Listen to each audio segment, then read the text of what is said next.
Bueno, vamos a hablar, como ya dijeron, de la familia después de un suicidio. Y vamos a empezar mencionando pues la definición de suicidio, ¿no? Que la de Durkheim, que es como la más conocida, ¿no? En donde nos habla que toda muerte que resulta de una forma mediata o inmediata, ya sea de un acto, ya sea negativo o positivo, que realiza la misma víctima sabiendo que va a producir este resultado, ¿no? También la tentativa es aquel acto, ¿no? Definido como esto, pero que se detuvo antes de que resultara de la muerte. Entonces, es cualquier acción que el sujeto realiza para hacerse daño y que el daño va a llevar a la muerte. Entonces, vamos a entender a la conducta suicida desde dos partes, ¿no? En la parte cognitiva, que tiene desde la ideación suicida, ¿no? Que va a empezar desde que el paciente o el individuo empieza con ideas de muerte, ¿no? Que se quedan simplemente en el quisiera ya dormir y no despertar, ojalá que Dios me llevara, ojalá que algo me pasara, ¿no? Y que va avanzando ya hasta fantasear con su muerte, ¿no? ¿Qué va a pasar si muero? ¿Quién me va a extrañar? ¿Cómo va a ser mi funeral? Hasta ahí empezar con la ideación, ¿no? Ya me voy a hacer tal cosa, me voy a cortar, me voy a ahorcar, voy a hacer esto, hasta que sea estructurada. Y en la parte ya conductual es cuando ya tenemos al gesto, ¿no? Que a lo mejor se paró en la ventana, se paró en el puente, pero por alguna razón se detuvo, hasta ya intentarlo, ¿no? Se toma el medicamento, se pone la cuerda, se cuelga, pero por alguna razón no alcanza la muerte. O hasta ya el suicidio consumado que obviamente ocasionó este final.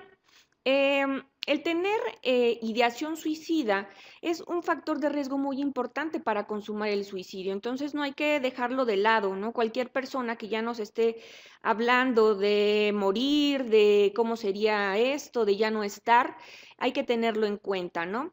¿Por qué? Porque muchas veces estas amenazas o estos gestos suicidas los llegamos a minimizar.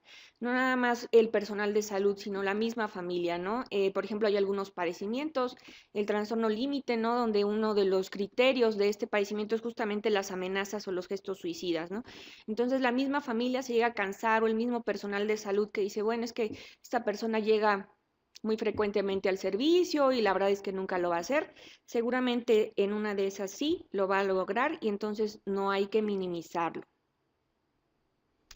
Hay factores de riesgo y factores protectores para el suicidio. Algunos autores hablan de factores de riesgo en tres ámbitos, por ejemplo, los individuales. ¿Cuál? Padecer algún trastorno mental, entre los más frecuentes que podemos encontrar, la depresión, ¿no? El tener síntomas depresivos, en haber tenido en algún momento un episodio depresivo previo, nos pone en riesgo para suicidio. De haber tenido un intento previo, también ya es un factor de riesgo bastante pesado y que nos pone en alerta, ¿no? Personas que consuman sustancias, alcohol, alguna otra droga, cannabis, cocaína, o sea, eso nos habla también de esta que abajo mencionamos de conductas impulsivas, ¿no? Entonces ya vamos sumando factores. Tener un abuso sexual previo también, si es reciente es muchísimo más riesgoso. Que lo hayan tenido en la infancia, ¿no? Pero sin embargo, si lo tuvieron en la infancia, sabemos que también el abuso sexual es un factor de riesgo para muchas otras patologías, entre ellas depresión, ansiedad, trastornos de alimentación, trastorno límite de la personalidad. Una persona con una elevada búsqueda de la novedad también. A veces nos dicen que simplemente estaba aburrido, ¿no? Ya estaba cansado, lo sumamos a las conductas impulsivas y entonces hacen el intento. Una persona con baja autoestima, ¿no? Que va de la mano con depresión. Una separación de pareja, o sea, los problemas de pareja, sobre todo en los adolescentes, es algo que debemos de tomar en cuenta. Y problemas económicos, a lo mejor esto ya lo vemos más en los adultos, que tiene que ver a lo mejor también con la pérdida de estatus, un despido. Entonces, si vamos sumando todos estos factores, vamos viendo que son muy de riesgo, entonces hay que tenerlos en cuenta. Si ya nos enfocamos en la familia, ¿qué factores de riesgo vemos en estos, o se han identificado en estos individuos y en sus familias? Por ejemplo, tenemos que ver cómo está la estructura y la dinámica familiar. Se ha visto que los conflictos, sobre todo entre padres e hijos, es algo muy riesgoso. ¿Cómo es esto? En donde existe poca comunicación o más bien la comunicación es inadecuada. entre los padres, con los hijos o incluso poco acercamiento emocional, donde dicen los mismos chicos, no me siento en confianza de contarle a mi padre o a mi madre mis problemas, lo que me está pasando, no me siento tampoco en confianza como para pedirles ayuda de algo que me está preocupando. Problemas de cohesión en la familia se refiere justamente a esto, de cómo está estructurado, ¿no? Si el sistema filial no está bien relacionado con el sistema de los padres, incluso comunicación entre los mismos padres, ¿no? Que no esté bien. Mm, una confusión de roles y límites. Esto habla de donde no se queda muy claro quiénes son los que ejercen a veces la misma autoridad, ¿no? Por ejemplo, hay familias en donde los mismos hijos son los que tienen que llevar como el liderazgo en la familia. ¿Por qué? Porque alguno de los padres no está pudiendo. Ya sea porque a lo mejor el papá o la mamá tiene algún problema mental, algún consumo de sustancias, alguna deficiencia intelectual probablemente. Entonces, uno de los hijos es quien tiene que asumir ese papel y entonces ahí también se vuelve confuso para el chico o para la chica, vuelve muy pesado esta responsabilidad que en realidad no le toca y entonces ese puede ocasionar un factor de riesgo, ¿no? Eh, Se ha visto que cuando los hijos adolescentes perciben a su familia como disfuncional, también, porque disfuncional ya no se habla en terapia de familia si hay familias funcionales o disfuncionales, simplemente es una forma de funcionamiento distinto. Entonces, disfuncional todavía muchas veces se entiende como estas familias en donde hay muchos problemas, muchas peleas, maltrato, negligencia. Entonces, esto pone en riesgo a los chicos.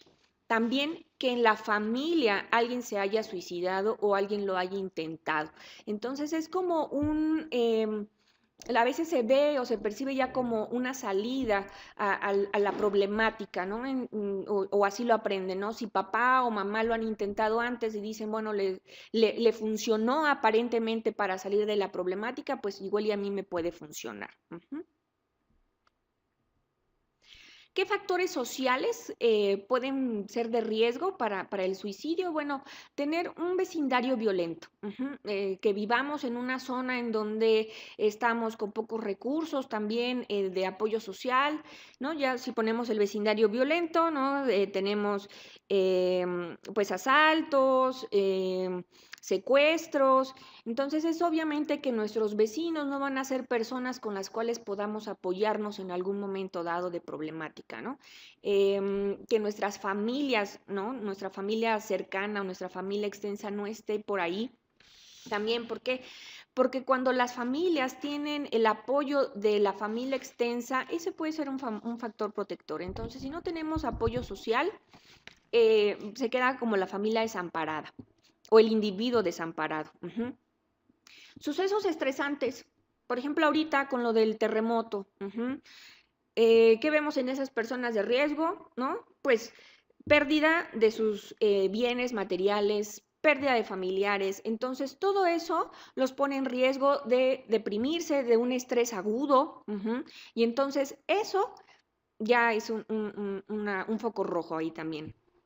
En los chicos, conflictos entre amigos, ¿no? Es muy común que en el área de atención psiquiátrica continua nos lleguen también, ¿no? Los adolescentes que acaban de pelearse con su mejor amigo, con su mejor amiga, con sus novios, ¿no? Y entonces digan, pues es que ya no tengo razón para seguir en este mundo. ¿Por qué? Porque mi familia no me está apoyando, no me llevo bien con mis papás, no me llevo bien con mis hermanos, y pues los únicos que me escuchaban en la escuela o salíamos eran mis amigos y también con ellos me he peleado, ¿no? O no me invitaron a la fiesta y me di cuenta en Facebook. Entonces, esas cosas detonan un foquito ahí también.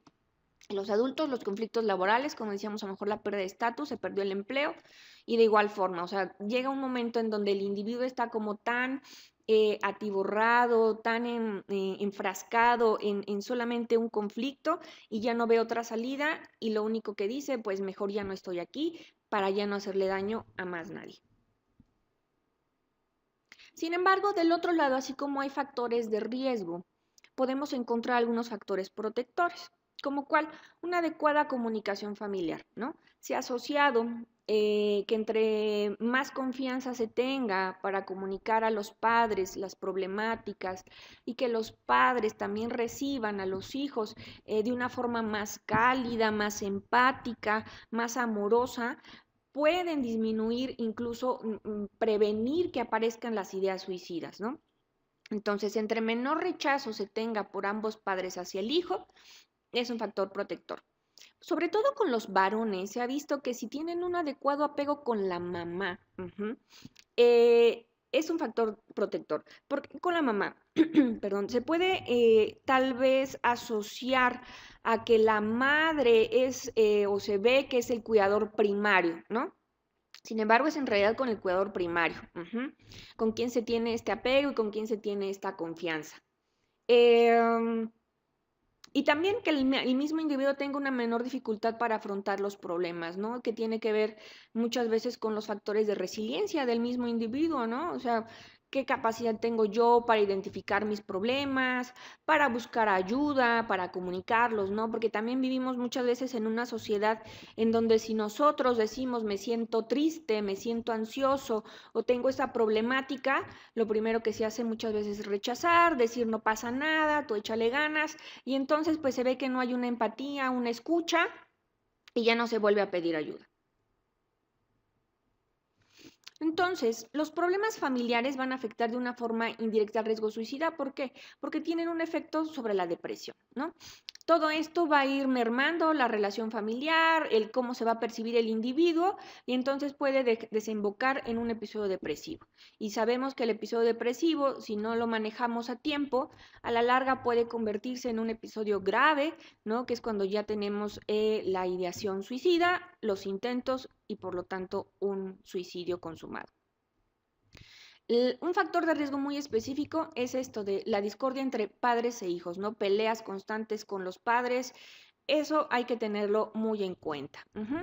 Entonces, en el ambiente familiar se puede hablar de apoyo parental, ¿no? Que es cuando pues los padres buscan esta bienestar de sus hijos, este crecimiento, fomentar la autoestima, fomentar este ajuste escolar en los hijos, el ajuste social, pero también hablamos de un control parental. Y este control parental puede ser de forma conductual, ¿no? Que es cuando hablamos de un monitoreo, ¿no? Que es checamos con quién sale, con quién se junta, qué hace. Pero ya cuando el control, sí, parental es de forma psicológica, esto ya lo vemos como algo más intrusivo. ¿Por qué? Porque es algo más manipulador y entonces lo único que va a ocasionar es que el hijo ya lo viva como una sobreprotección, que no los está dejando crecer, ¿no? Que los vuelve también como muy ansiosos, con baja autoestima y entonces a la larga no van a poder saber resolver sus conflictos. Esto es lo que decíamos, ¿no? Del apoyo parental, que es un indicador más bien de la calidad, ¿no? De cómo, de la relación entre padres e hijos, ¿no? Nos ajusta, nos apoya, digamos, en el ajuste escolar, ¿no? Realmente es lo que se tendría que hacer entre los padres e hijos, ¿no? Sin embargo, ya cuando es una forma de control, como decíamos, sobre todo el psicológico, es el que es un factor de riesgo importante para suicidio. Entonces, ¿qué pasa con la familia y con la muerte, no? En general, la muerte es un evento bastante...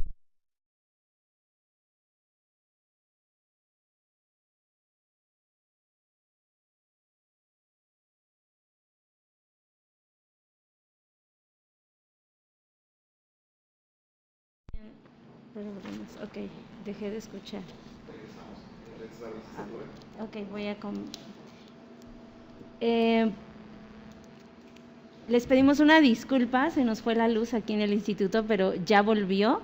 Algunos nos están escribiendo que nos dejaron de escuchar, pero les pido de favor, si nos confirman, si nos escuchan nuevamente, vamos a retomar la sesión. Solo esperamos a que nos confirmen a través del chat si nos están escuchando. Ok, nos están confirmando que ya nos escuchan bien. Entonces vamos a continuar. Muchísimas gracias por su paciencia y espera. Adelante, doctor. Ok, nos quedamos en la parte de familia, ¿no? Que decíamos de la muerte, de cómo La muerte es un evento bastante estresante. Generalmente no hablamos de muerte, no es un tema que evadimos. ¿Por qué? Porque es un tema muy doloroso. Ujú. Entonces, cualquier muerte va a dejar siempre un vacío en la familia. Ujú. Y más si se considera que el familiar no debía haber fallecido, ¿no? Sobre todo en muertes que consideramos como súbitas, ya sea un accidente, un infarto o el propio suicidio. Entonces, en estos motivos, ¿no? Se le mantiene al individuo vivo de alguna forma. Esto va a ocasionar generalmente algunos procesos disfuncionales en la familia, ¿no? Y va a depender del ciclo vital en el que se encontraba la familia y cada miembro, el rol que ejercía el fallecido y las expectativas que se tenían con respecto a esta persona en la familia. Todo eso, en general, siempre lo tenemos, ¿no? Todos tenemos un papel que jugar y a todos se nos ponen ciertas expectativas, ¿no? Por ejemplo, el padre, pues el que generalmente es el que siga siendo el proveedor, o la madre la cuidadora, o... ¿sí? Bueno, vamos a esperar un momentito. Es que sí hay luz, pero... Les ofrecemos una disculpa nuevamente, estamos teniendo problemas aquí en el instituto con la luz, se está yendo, ya fueron a checar ese problema, pero por favor confírmenos nuevamente si nos están escuchando para continuar con la sesión. Nos confirman por favor a través del chat. Ok, sí, nos están escuchando bien. Ok, Podemos continuar. bien. Entonces les digo las expectativas, ¿no? Del hijo, la hija, ¿no? Que cubran, pues, ciertos papeles, ¿no? Que lleguen a tener una profesión, que lleguen a tener una familia, que lleguen a tener su propio negocio. Entonces, si eso se rompe en algún momento y de forma inesperada, obviamente va a ocasionar una gran pérdida y un gran dolor en los miembros. Hablando exclusivamente de duelo, por ejemplo, Elizabeth Kubler-Ross, que es con su libro sobre la muerte, eh, habla sobre este proceso para lidiar la pérdida, ¿no? Y habla de 5 etapas, tareas o justamente procesos que son una guía para darnos una idea de lo que pasa con un individuo o con una familia después de que hay una pérdida. El primero nos habla acerca de la negación.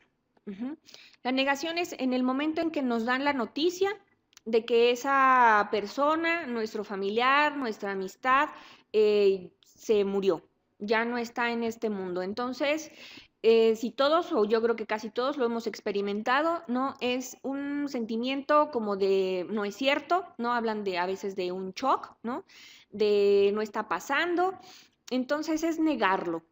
¿Por qué? ¿Nos sirve? Sí, porque es para amortiguar la realidad y para que esas emociones que tienen que estar en algún momento a flote, en este momento nos protejan. Puede ser de horas o hasta días estar en ese, o semanas estar en ese proceso de negación. Y es el pensar, esto no me puede estar pasando a mí, esto no nos puede estar ocurriendo, esto no es cierto. Después podemos encontrar un proceso en el cual hay ira, hay enojo. El enojo es el que va a estar lidiando pues nuestra vida, ¿no? Es igual, o sea, ¿por qué nos sucedió? ¿Por qué lo hizo? ¿Por qué me lo hizo a mí? ¿Qué no pensó en los demás? Entonces aquí al individuo que lo está sufriendo no se le debe juzgar, no se le debe regañar. ¿Por qué? Porque es parte de este proceso, entonces no lo podemos detener.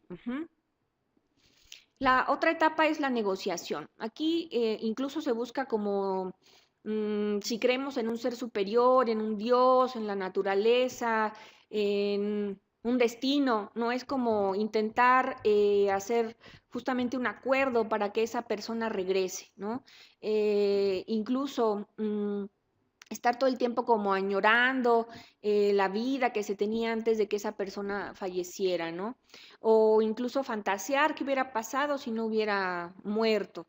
Eh, entonces es como estar haciendo un trato, ¿no? Con el más allá, con nuestras emociones para ir superando ese dolor. Otra etapa, ¿no? Que después nos llega es la depresión, ¿no? Ahora sí ya se instala bien la tristeza, la añoranza, la nostalgia, y es decir, extraño a ese ser querido, ¿no? Y a veces llegan a pensar, pero ¿por qué sigo vivo? ¿O para qué sigo vivo? Aquí hay que tener en cuenta que si estos síntomas o esto que conocemos como depresión se llega a convertir ya en un episodio depresivo, pues hay que tratarlo. Ujú.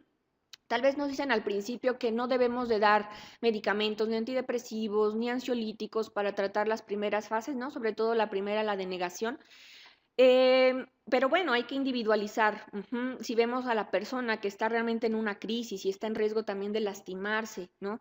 De hacerse daño, o de hacerle daño a alguien más, pues bueno, ahí sí necesitamos darle contención, a veces contención farmacológica, ¿sí? Entonces hay que estar como muy pendientes de eso. Y finalmente, lo que se espera que sea la última etapa es esta de aceptación, ¿no? En donde, bueno, ya gracias a esa depresión que se vivió, se puede llegar como un acuerdo, ¿no? Como a ver que la pérdida es parte de la vida, ujú, y que le da sentido a la vida, ¿no? O sea, sabemos que desde el momento en que alguien nace, en algún momento se va a tener que ir y lo vamos a tener que aceptar. Ujú. Hay que ver que la muerte no fue un castigo, ajá, o sea, ni Dios, ni la vida, ni el destino nos está castigando por haberlo quitado de nuestra vida. Simplemente es aprender a vivir con el recuerdo de esa persona, aprender a recordarlo de una forma agradable. Y pensar que todo va a estar bien. En las primeras etapas es normal y esperado hablar de cómo era la vida con esa persona, de cómo, pues qué cosas hacían juntos, qué le gustaba, de cómo murió incluso también, ajá, de hablarse de cómo fue la muerte y escuchar, escuchar a estas personas que están con este dolor. También el doctor Neymeyer, quien es psiquiatra, tiene una visión más sistémica en su trabajo. Él nos habla solamente de unas 3 etapas.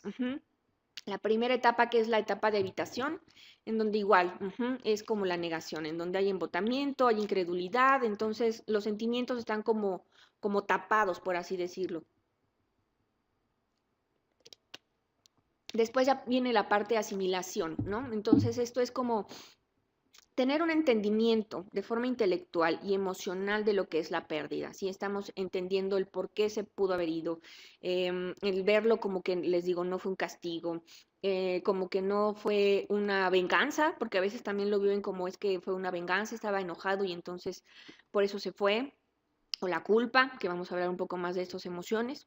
Y al final igual habla de una acomodación, ¿no? Es ya aceptar que ese otro ya no va a volver y entonces se tiene que reorganizar la vida y la familia, tiene que haber un ajuste, porque como entendemos, la familia es un sistema.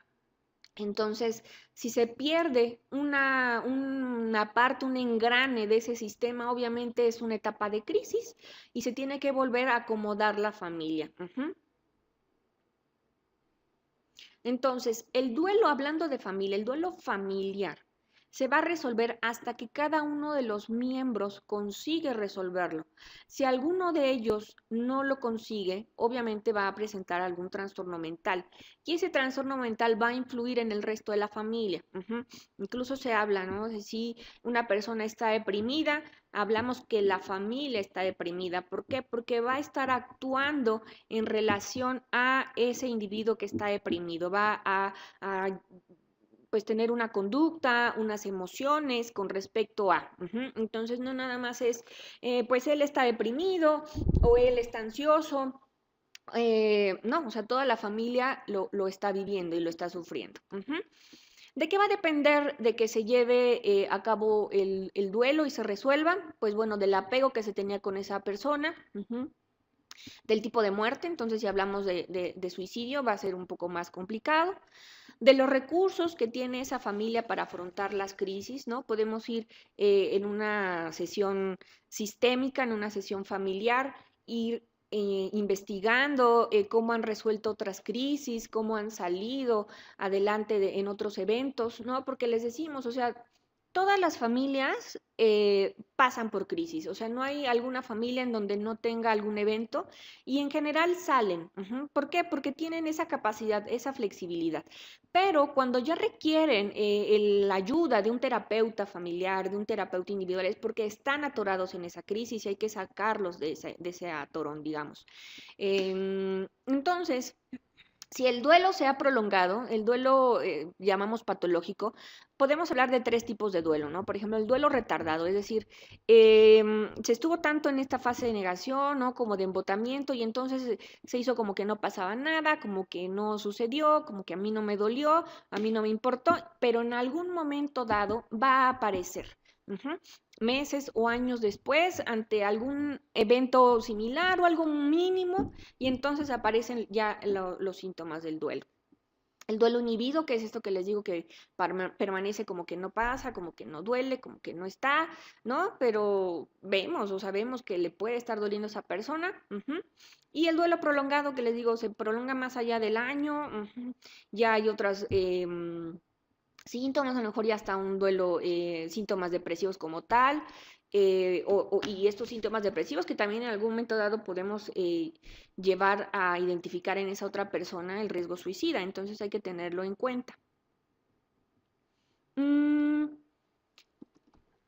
mencionan, es difícil prever un acto suicida, es, más bien es cuándo lo va a hacer, ¿no? ¿Por qué? Porque señales nos van a dar. Ujú. Generalmente nos dan señales, eh, que vengan a pedir ayuda a los hospitales, que le digan a su terapeuta, que le digan a la familia, o simplemente con verlos, ¿no? Se están aislando o están más irritables, pero ¿cuándo lo va a hacer? A veces eso es lo complicado, ¿no? Porque muchas veces podemos decir, ok, ya lo vi en consulta, aseguró que si se le quitaban, por ejemplo, los ataques de pánico no se haría nada, le dimos el tratamiento para el ataque de pánico, como todo muy bien, y resulta que lo hizo, ¿no? Em, entonces, eso es lo difícil, ¿no? No hay como bien un detector de lo va a hacer mañana a esta hora, ¿no? Entonces es lo que va a afectar a todos, a los familiares, a los amigos y a los propios terapeutas. Ujú. El suicidio, ¿qué causa? Ujú. ¿Qué sentimientos va a generar?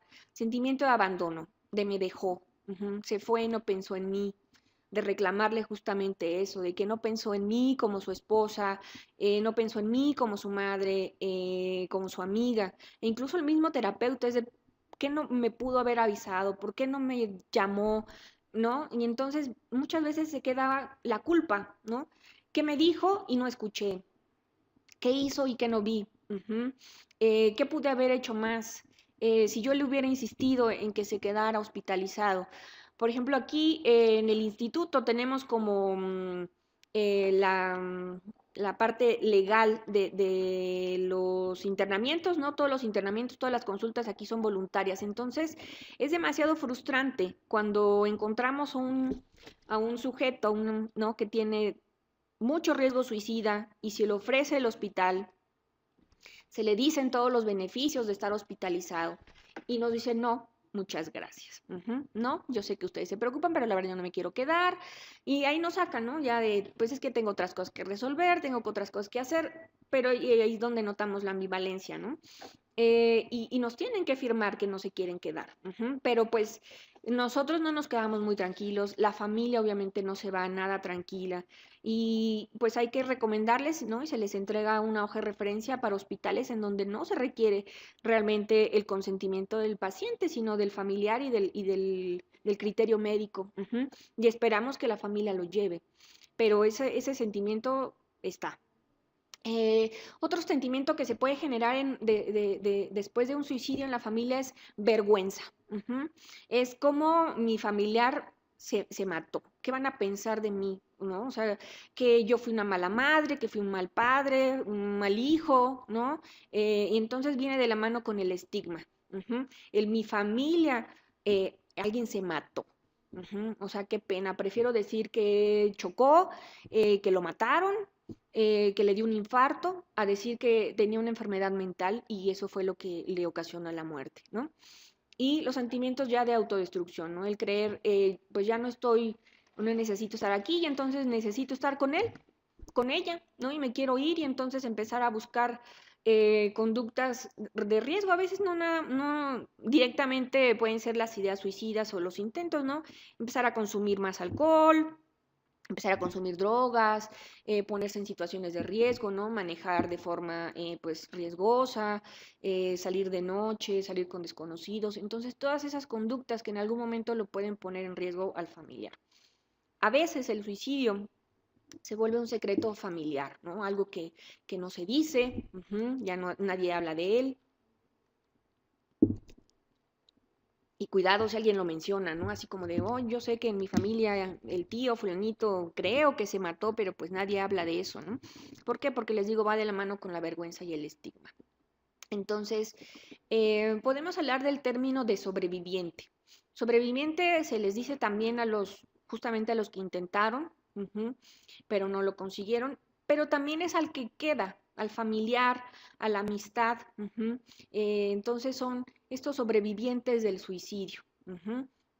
Y personas que también requieren la atención, que requieren nuestro apoyo. A veces no se les presta mucha atención. ¿Por qué? Les digo, porque a lo mejor también no lo dicen, o es como también, qué pena, cómo me le voy a acercar, qué le voy a decir si su hijo, su esposo, su novio se acaba de suicidar, ¿no? Pero son personas que están sufriendo. Entonces mencionaba, ¿no? Las emociones como tal. La tristeza y la rabia, ¿cómo la podemos o cómo se va a presentar? ¿No? Muchas veces con dolores físicos, cansancio, dolor de cuerpo, dolor de cabeza, se sienten como desrealizados, como esto no está pasando, como si estuvieran alejados de todo, como embotados, va a haber problemas de sueño, ¿no? De apetito, va a empezar a sentirse muy enojados, ¿no? Con uno mismo, enojados hacia los médicos, ¿no? Hacia el psiquiatra, hacia el psicólogo y enojados también hacia el que se mató. Les digo, ese es el por qué lo hizo, o sea, que no pensó en los demás, que no vio que nosotros estábamos ahí para él, o por qué la psiquiatra o el psiquiatra no se dio cuenta, por qué no lo quiso hospitalizar, por qué no le cambió el tratamiento. Entonces, esos enojos van a estar ahí muy frecuentemente. Otra emoción que está es el fracaso de rol, ¿no? Les digo, sobre todo es cuando fueron hijos adolescentes, ¿no? Adultos jóvenes, ¿no? En los cuidadores primarios. Yo no fui un buen padre, ¿en qué fallé? ¿Qué no hice? ¿Qué no vi? Entonces, también se quedan con esa angustia de si tienen más hijos, ¿no? ¿Qué va a pasar con el resto de mis hijos? ¿Qué tal si ellos también han pensado en quitarse la vida? ¿Qué va a pasar si ellos lo piensan, lo intentan? O si no estoy siendo buen padre, entonces mejor le doy mis hijos a alguien más para que los cuide, ¿no? Entonces, todos esos sentimientos los embargan. El miedo, muchísimo miedo a sentirse vulnerables, ¿no? Porque el suicidio nos pone vulnerables, nos pone ante la muerte. Miedo también a pensar que, y si se estaba arrepintiendo, ¿no? Cuando ya tenía la soga en el cuello, cuando ya le faltaba el aire, cuando iba cayendo del edificio, cuando ya no podía vomitar las pastillas o el veneno que se tomó. O sea, eso siempre está presente también. Si habrá sufrido, si le habrá dolido. La culpa, la culpa de haber evitado, de no haber evitado más bien esa muerte, ¿sí? Les digo, muchas veces de esto es también en los terapeutas, que yo no hice, que me faltó identificar y si le hubiera cambiado el tratamiento, si le hubiera insistido más en que se quedara hospitalizado, eh, si había señales, ¿no? Les digo, sobre todo con los pacientes que vienen frecuentemente aquí al servicio de atención psiquiátrica continua, ¿no? Que decimos, ay, otra vez, o sea, viene casi diario, pero ya estando en la consulta nos dicen, no me quiero hacer nada, ¿no? Entonces hay que saber identificar algunas señales, pero lo importante es que no es culpa de nadie, no es culpa del familiar, no es culpa del terapeuta, tampoco fue culpa del que se suicidó. So, si hubo un conflicto previo, ¿no? Sobre todo con los papás, con los amigos, con la pareja, eso puede incrementar mucho, mucho la culpa. Y entonces se llega a sentir como esta necesidad de castigo, de yo necesito ser castigado, no merezco ser feliz, no merezco estar bien. ¿Por qué? Porque él ya no lo va a poder estar o ella ya no va a poder serlo. Entonces eso se va mezclando y a lo mejor se pueden deprimir. El sentimiento de ser abandonados y traicionados, ¿no? Los hijos de los que se suicidan, ¿no? Justo eso, se sienten abandonados. Yo no fui suficientemente bueno para que mi mamá o mi papá decidieran quedarse conmigo. O yo no me porté bien, ¿sí? Cuando son niños, si también hubo algún conflicto reciente, ¿no? Que los castigaran o se pelearan con ellos. Entonces llegan con esa sensación de, pues es que yo no me porté bien, entonces mi mamá o mi papá decidieron irse por mi culpa. Los esposos se sienten traicionados, ¿no? De que no pensaron en ellos. A veces piensan, ¿por qué no me lo pidieron y nos hubiéramos ido juntos? Los hermanos, igual desamparados, me abandonó. Eh, entonces, esto es de que el suicida no pensó en ellos, no valoró que ellos lo querían, que ellos lo necesitaban y es como, pues, una traición a su relación. La vergüenza que decíamos, el suicidio en general es un tema tabú. Eh, y entonces se usa a veces como para negar, ¿no? Lo que está pasando. Mm, También podemos encontrar algunos pensamientos distorsionados, como por ejemplo, les digo, necesitan verlo más como que fue un accidente, como que algo más le pasó a esa persona, pero que esa persona en realidad no se quería morir. Y entonces, bueno, esto ya crea una comunicación errada en la familia porque no se está haciendo directo y se están ocasionando secretos familiares. Entonces, los sobrevivientes a un suicidio generalmente tienen un duelo más intenso y prolongado que por muerte por otra causa. Van a aumentar el riesgo de padecer depresión, de estrés postraumático, y sobre todo si fueron las personas que lo encontraron, ¿no? Lo impactante de ver a tu familiar colgado, descolgarlo, la angustia de que no le puedes quitar lo que trae en el cuello, la angustia de que ya no respira y tener que llevarlo en ese momento al médico, ¿no? De ver que se cortó, de ver que hizo algunas otras cosas. Entonces, esas personas tenemos que estar pendientes de si en algún momento presentan un estrés agudo y en algún momento llega a evolucionar un postraumático. Y por lo tanto hay que estar muy pendientes de si llegan a tener conductas suicidas, ¿no? Si aparecen también las ideas de muerte y que evolucionen en ideas suicidas. Eso hay que tenerlo muy, muy en cuenta porque son personas que están en mucho riesgo. Tenemos, muchas veces si tenemos la oportunidad como terapeutas, ¿no? Bueno, mejor como amistades de alguien, de algún sobreviviente, desde el funeral, promover que se expresen las emociones que se están sintiendo. Es incluso fomentar que vayan al velorio, que vayan al entierro, no hay que negarles que hagan eso. Muchas veces el suicida pues fue un evento traumático y a lo mejor no se puede ver el féretro, no se puede ver el cuerpo, pero bueno, saber que está ahí y que se puede despedir de esa persona es algo que va a ayudar a que el duelo empiece a trabajarse.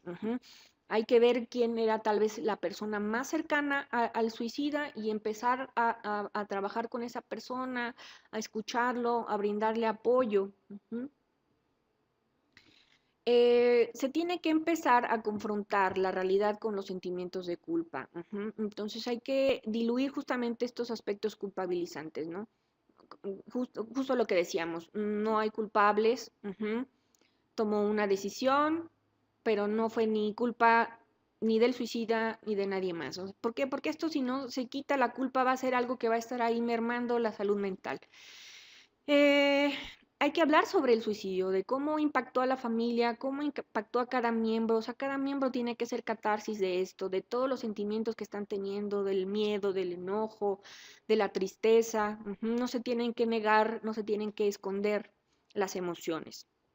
También se tiene que ayudar justamente a corregir las distorsiones que se tengan con respecto al suicida, al acto en sí y a la negación que se pueda estar viviendo, ¿sí? Hay que ser más bien evitar ser ambiguos, ¿no? Se dice se suicidó, se colgó, se mató, no de ya no está, o como a veces también por miedo o por el tabú, como que no se habla como tal, así como cuando tiene miedo de que uno dice, no le pregunto si se quiere matar porque seguramente le voy a dar la idea, no, es igual a causa, lo hizo, entonces hay que hablarlo como tal para ir quitando justamente esa ambigüedad.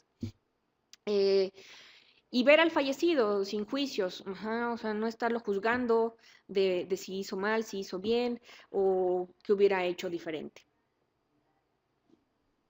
Explorar fantasías, ¿no? Es como cómo va a ser la vida ahora de cada uno de los miembros, ahora que ya no está el suicida, ¿no?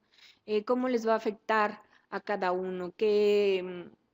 ¿Qué planes tenían con esa persona? ¿Qué cosa ya no van a poder realizar? Incluso se puede hacer una sesión de hablando con el ausente, ¿no? ¿Qué le dirías tú? ¿Qué faltó platicar? ¿Qué cosa no pudiste cerrar? ¿Y cómo le vas a decir que cómo vas a estar ahora sin él o sin ella? Ujú. Entonces eso también puede ayudar a trabajar el enojo, ¿no? A tener un control personal en estas personas, en los sobrevivientes. Y justamente confrontar esa sensación de abandono, ¿no? De, sí, se fue, pero pues es que no, como tal no fue un abandono, ¿no? O sea, se siente, pero él no lo vivió o no, o el suicida no lo pensó de esa forma. Entonces decimos, es difícil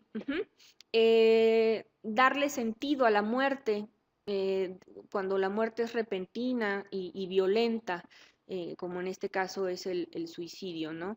Em, que pareciera que solamente tenía como una razón de ser para el propio suicida, ¿no? Era su única salida, su única expectativa, lo único que veía como objetivo.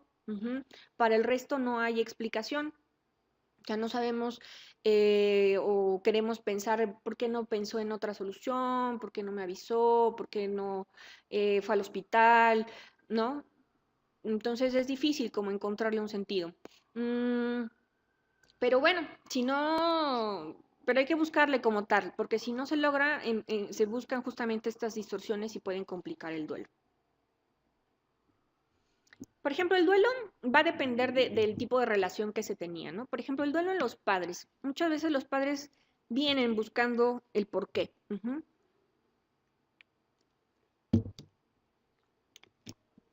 Nos ha tocado de pacientes suicidas que vienen los padres a consulta después de que lo hicieron, ¿no? Y sus preguntas son esas, ¿por qué lo hizo? Ujú. Em, ¿por qué no pensó en nosotros? Eh, Muchas veces, si ya había una relación difícil entre la pareja, se llega a desintegrar el matrimonio porque se empiezan a echar culpas.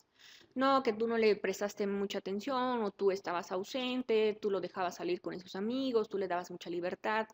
Entonces, si la pareja, los padres como pareja ya tenían problemas, puede desencadenar en separación.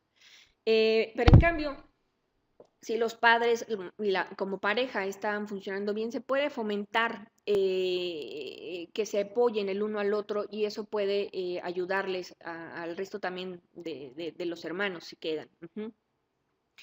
Los hermanos, ¿qué pasa con ellos? Muchas veces también se pueden identificar con el suicida, ¿no? Pues es que yo me estoy sintiendo de la misma forma que mi hermano o que mi hermana. ¿Qué tal si en algún momento a mí me pasa por la cabeza el quererme matar, ¿no? A lo mejor no lo han pensado, pero tienen ese miedo, ¿no? Es que ¿qué tal si lo voy a hacer? ¿Qué tal si yo no me puedo controlar? Ajá, y lo hago. Entonces muchas veces tienen miedo como a empezar a querer resolver sus conflictos con sus autoagresiones, ¿no? Empiezan a autolesionarse o en algún momento dado ya con ideación. O a lo mejor si ya ellos también presentan un trastorno mental, ¿no? Depresión, ansiedad, consumo de sustancias, se agregue este miedo o diga, no, pues es que si mi hermano lo hizo, le funcionó y ahora él piensa en esta fantasía de que está mejor, pues lo quieran hacer. Cuando alguno de los padres se suicida y son todavía pequeños, ¿no? Muchas veces lo que hacen los niños es como negar qué pasó, o sea, negar que su mamá o su papá ya no está. ¿Y cómo los notamos? ¿no? Pues más irritables, con muchos berrinches, lloran frecuentemente, con muchos cambios en su estado de ánimo. Empiezan a tener problemas para dormir, problemas para comer, y a veces también empiezan a expresar esto, ¿no? De que se quisieran morir, de que quisieran irse con sus papás. Y como en algún momento dado lo habíamos mencionado, ¿no? Los sentimientos de culpa, es de que si, porque yo no recogí mis juguetes, mi mamá se fue, mi mamá se murió. O soy un hijo grosero y por eso se mataron, ¿no? Porque ya no querían estar conmigo, porque ya no me aguantaban. Entonces, en los niños también es mucho riesgo para depresión. Y en los cónyuges les digo también el riesgo de muerte. ¿Por qué? Porque piensan, pues ya no, o sea, mi compañero de vida con el que yo pensaba estar, de aquí a que nuestra muerte fuera natural, ya se ha ido. Entonces, lo único que me queda también es morirme. O se dejan morir, ¿no? Que empiezan a tener conductas para suicida, a lo mejor dejan de comer, o les digo esas conductas riesgosas, o lo intentan. Y también hay que pensar en los terapeutas. ¿Por qué en el terapeuta? Porque es la persona también que está muy cercana al suicida. O sea, tuvieron o mantenían una relación bastante estrecha. Los terapeutas, obviamente, ¿no? Saben o sabemos que en esta profesión tenemos mucho riesgo de que los pacientes se suiciden, pero muchas veces lo vemos como algo a lo mejor como lejano, ¿no? Como que no va a pasar. Pero bueno, el suicidio lo deberíamos considerar como un riesgo laboral. Ahí está y hay que tenerlo siempre en cuenta, ¿no? Incluso a cualquier clínico, ¿no? Por más experimentado que esté, por más años que tenga de experiencia, si un paciente se suicida, va a ser un impacto emocional bastante fuerte. ¿Sí? ¿Por qué? Porque estos autores mencionan, ¿no? Dice, mientras en otras áreas de la medicina los especialistas están entrenados para considerar la muerte como una parte inevitable de su profesión, los psiquiatras están más inclinados a responder al suicidio como un fracaso profesional. ¿No? Nosotros vemos los internistas, los cirujanos, ellos tienen o están más en contacto con la muerte y a lo mejor, pues sí, los primeros pacientes causan un impacto, pero después es, bueno, se fue, se murió, ya no pudimos hacer más por esta persona. Sin embargo, para el psiquiatra, para el psicólogo es como un fracaso. ¿Por qué? Porque su profesión, su tarea era justamente evitar eso. Evitar que pensaran en el suicidio y evitar que lo hicieran. Y si no pasó, entonces ellos empiezan a pensar también esto otro, ¿no? Me traicionó, así como de, ¿por qué lo hizo, no? Porque si yo le estaba dando todo mi apoyo, toda mi atención, yo estaba ahí para él o para ella cada que me hablaba, que me escribía, eh, también se vive eso, ¿no? El enojo con esta persona de justamente por qué lo hizo, ¿no? Y se empieza a sentir también una ansiedad muy intensa, se llegan a tener pesadillas con respecto a esto, culpas, ¿sí?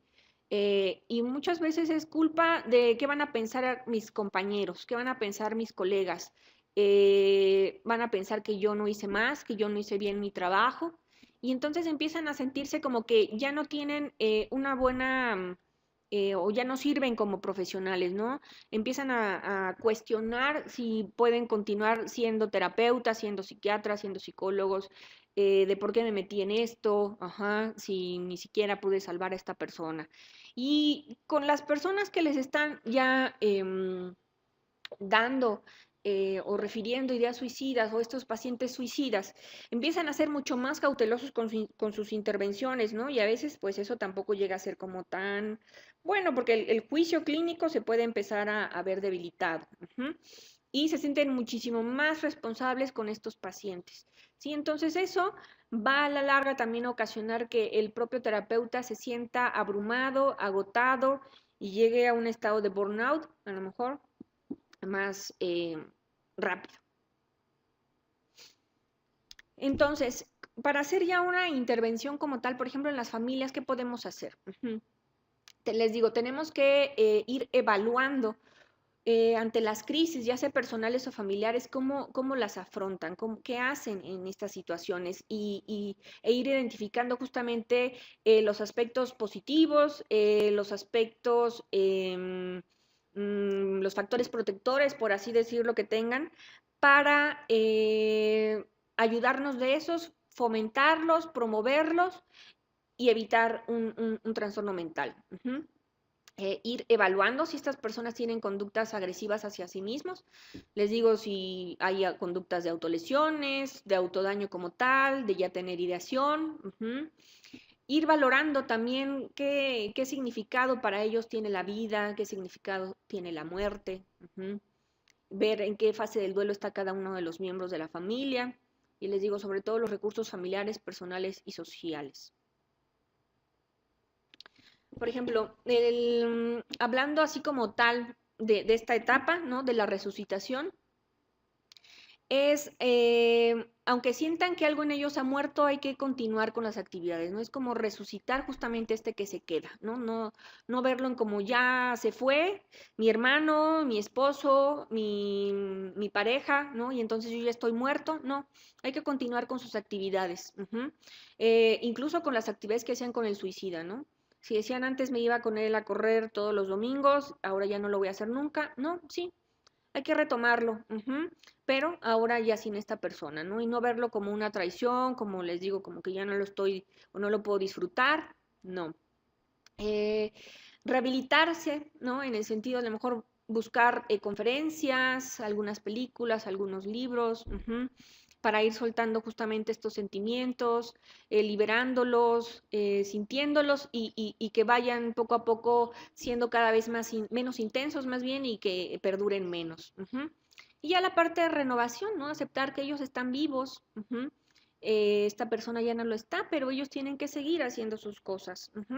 Por lo tanto, en esta parte ya hablamos de superar el duelo. Eh, Les voy a poner aquí unos cuadros que hablan sobre resiliencia familiar, ¿no? Entendiendo la resiliencia como ese proceso, que es un proceso dinámico, en donde después de una adversidad, que en este caso sería el suicidio de un familiar, se tiene que salir adelante, se tiene que tener una adecuada recuperación. Y bueno, a la familia o la familia como tal también puede ser resiliente, entonces hay que ir identificando, por ejemplo, desde la parte de las creencias, hay que identificar cómo se le da sentido a las adversidades, a través de ver a las crisis más bien como un desafío que se comparte con todos, no es como algo que nos pasó y entonces nos va a derrumbar o ya nos echó a perder el resto de nuestras vidas, ¿no? Es simplemente una crisis, un reto más que tenemos que superar. Desde la parte de ver las cosas positivas y con esperanza, ¿no? Justamente es focalizarse en las fortalezas que se tiene en esa familia y dominarlas lo más posible. También valorar la trascendencia y la espiritualidad. Tiene que ver con aprender nuevas cosas, con crecer. Si se practica alguna religión, apoyarse de la religión. Si no, es simplemente igual, o sea, cómo estamos conectados con la vida, cómo estamos conectados con la naturaleza. En la parte de cómo está organizada, ¿no? Es justamente esto, qué tan flexible es la familia, qué tan estable es, entonces es cómo se puede recuperar, cómo se va a reorganizar. Les digo, alguien más va a tener que, no es que tome el papel, pero sí tienen que como organizarse de una forma en que el suicida ya no tenga que estar ahí o lo tengan que estar tomando en cuenta. O sea, hay que recordarlo solamente, él fue y estuvo. La parte de cómo se conectan, cómo están cohesionados, ¿no? Cómo se apoyan, qué tanto respeto se tienen el uno al otro. Porque muchas veces a lo mejor algún miembro de la familia juzga al que más está doliendo, lo regaña, lo rechazan, y entonces eso se tiene que como limar, ¿no? Y hacer que se encuentre un apoyo entre todos los miembros de una forma respetuosa. ¿Qué recursos sociales tiene la familia? Que es aquí lo que hablábamos también del apoyo social, ¿no? Hablamos de movilizar redes, es decir, si tienen vecinos, si tienen a la familia extensa, si tienen a las amistades, algún club social, la religión como tal también aquí puede apoyar. Y la seguridad, mantener una seguridad económica, por ejemplo, si el individuo era el que aportaba la parte económica. La parte de comunicación de la familia, ¿no? ¿Qué tanto es la claridad o cómo se hablan? Entonces decíamos, hay que buscar la coherencia entre lo que decimos y lo que estamos haciendo. No ser ambiguos con la comunicación. Una expresión empática, sincera. Les digo, tiene que evitar acusaciones, tanto el suicida como alguien más de la familia. Y se puede también hacer como compartiendo experiencias, ¿no? Como cada uno de los miembros eh, vivía o sentía al suicida, ¿no? Cómo era conmigo, cómo era con el hermano, cómo era con la esposa, ¿no? Y entonces hay que recordarlo de esa forma.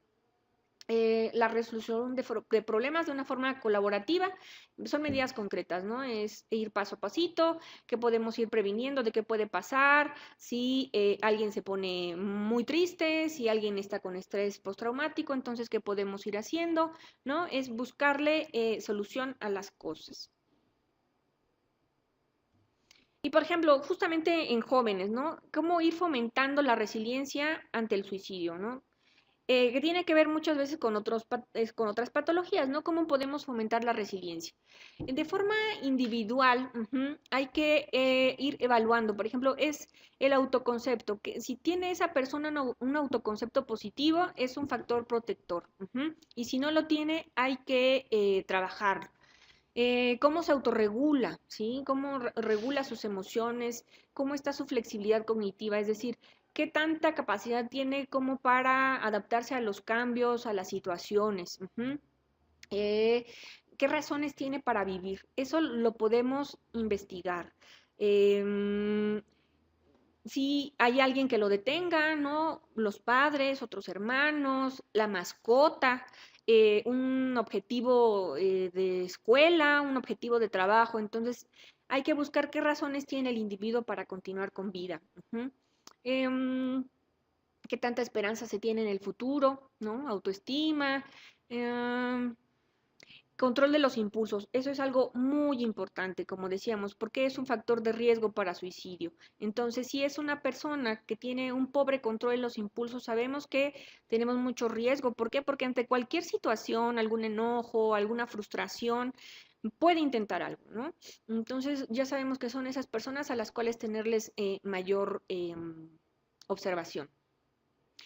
También les decimos las habilidades para pedir apoyo, ¿no? Que tiene que ver con esto de que estoy identificando que no me estoy sintiendo tan bien y entonces ya sé a quién pedirle ayuda, ya sea a mis padres o a mis terapeutas o a mis tíos o a mis abuelos, pero a alguien tengo que buscar para que me ayude. La libre expresión de emociones, no debemos de juzgarlas, ¿no? Se les tiene que enseñar a que las tienen que decir, las tienen que demostrar, ¿no? De una forma pues que sabemos que tienen que ser sinceros, ¿no? Y que pues bueno, los adultos o alguien más no los va a juzgar y ni los va a rechazar. También cómo resuelven sus conflictos, ¿no? Que sabemos que no tiene que ser con violencia, eso también se les tiene que enseñar. Y por ejemplo, hablando de personalidad, y que es un rasgo muy importante para la resiliencia en general, es el sentido del humor. Cómo se aprende a ver de una forma positiva a la vida o a los eventos estresantes que nos están pasando, ¿no? También la empatía, ¿no? Cómo uno se conecta con las emociones del otro, y busca el sentido de la vida, ¿no? O sea, tener un objetivo, tener, incluso que va ligado a lo mejor con la espiritualidad, si yo creo que hay un más allá y en ese más allá me voy a encontrar con el suicida, ¿no? O con algún familiar que ya falleció, eso es algo que me puede dar también sentido de la vida, pero primero tengo que hacer cosas acá. Por ejemplo, los factores ya sociales, el apoyo social que se tiene que tener o que se puede buscar, cómo las experiencias tempranas de vida pueden ayudar a resolver conflictos de una forma no violenta. Relaciones positivas con la familia, que decíamos, la familia es algo muy importante, cómo se relacionan también con los profesores, con los amigos. También hay que ver qué tanta dificultad se tiene para no acceder a los métodos de suicidio, ¿no? Qué tan difícil es conseguir, pues, la cuerda, los medicamentos, salir a altas horas de la noche para que no se ponga en riesgo, ¿no? Entre más restringido tenga estas cosas, sería muy bueno. El sentido de pertenencia a un grupo, eso es algo que los puede proteger. Que va de la mano mejor con el activismo social, que pertenezcan a algún club, algún equipo de deporte.